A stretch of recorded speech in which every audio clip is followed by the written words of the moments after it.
How did one song, released just hours ago, manage to dethrone one of the year's most dominant pop hits in less than a day?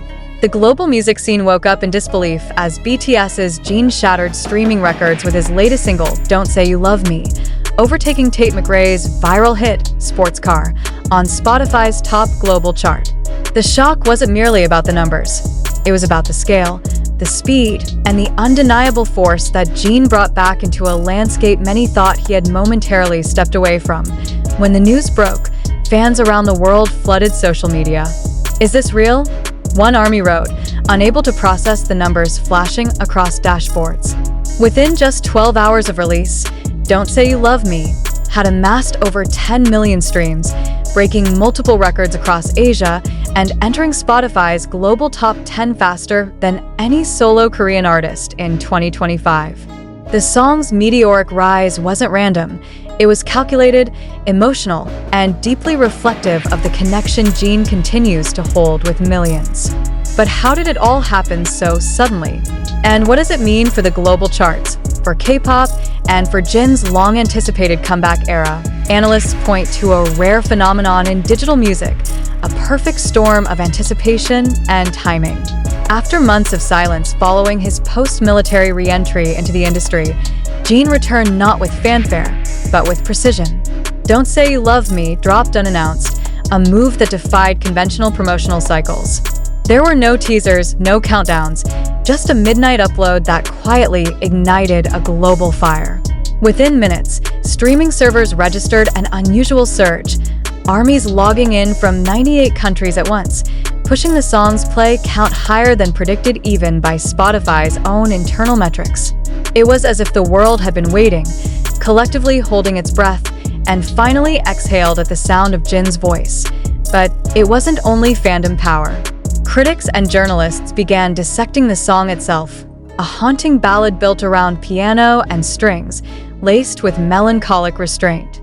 The vocal delivery was fragile yet piercing, reminiscent of Jin's Epiphany, era but more mature, almost cinematic.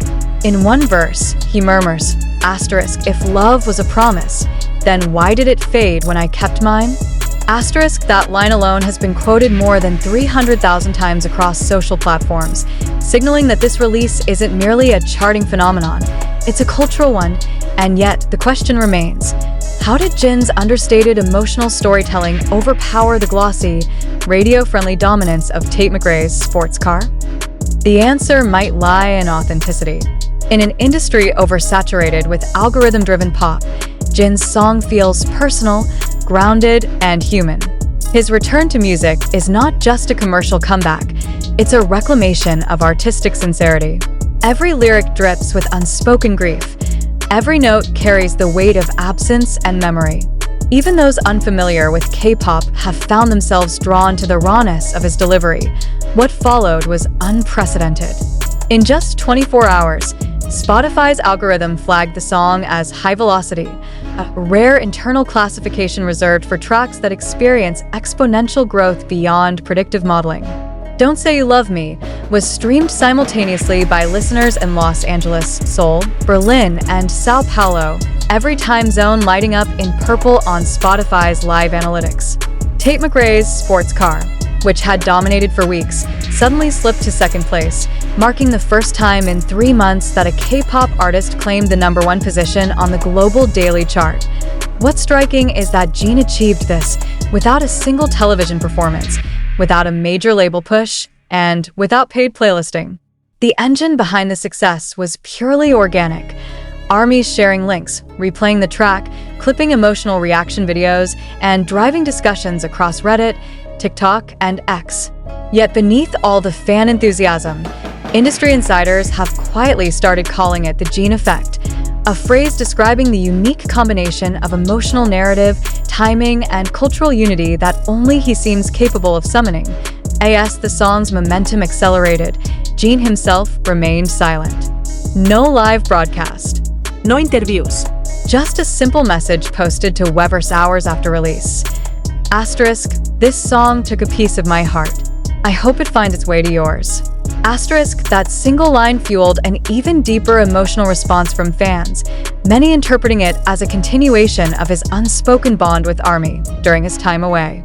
Analysts noted that emotional transparency like this is what separates Jin from his contemporaries.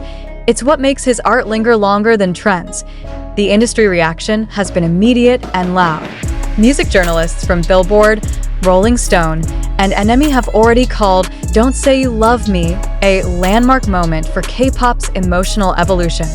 Some went further, suggesting that Jin's entry marks the rebirth of introspective pop in an era saturated with overproduced beats. He doesn't chase the rhythm of the market, one critic observed. The market follows his rhythm. Such commentary might sound exaggerated, but the data doesn't lie. Spotify confirmed that Jin now holds the fastest rising solo track of 2025 globally, surpassing even Olivia Rodrigo's earlier record. For Tate McRae, the dethroning wasn't an embarrassment, but a revelation.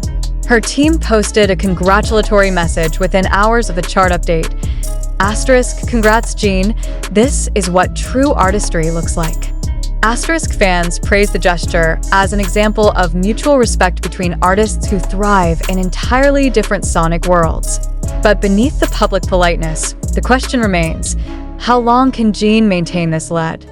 The global chart is notoriously volatile, yet early projections suggest that Don't Say You Love Me could hold its position for weeks due to sustained replay value and playlist growth. One can't help but wonder, was this explosive success predicted by HYB? Insiders claim that Jin's label had prepared minimal marketing materials, expecting a modest yet respectable comeback. What they got instead was an industry shockwave.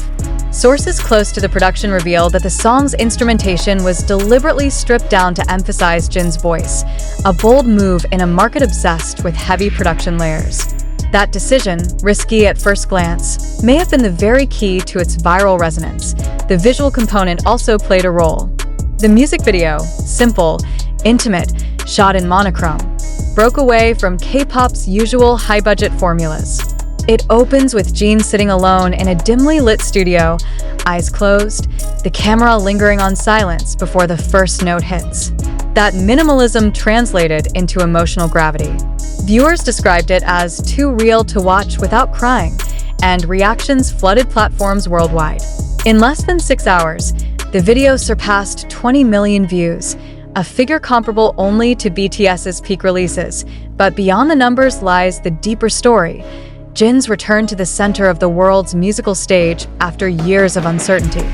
Fans who followed his military service journey recall his emotional farewell, his handwritten letters, and the quiet promise that he would return, stronger and truer. Don't Say You Love Me feels like the fulfillment of that promise, a musical confession not about fame, but about truth. Every verse carries a sense of time past, of solitude turned into melody. It's not merely a comeback single, it's a statement of endurance. Critically, this release also signifies a pivotal moment for Korean soloists. Jin's dominance on global streaming charts has redefined what post-group careers can look like. Instead of competing with Western pop acts, he's rewriting the playbook, where introspection becomes as powerful as spectacle. The contrast between his understated delivery and the explosive data growth reveals something profound about today's audience. People are tired of perfection. They crave sincerity. And perhaps that's the greatest irony. Jin's least flashy era has become his most powerful.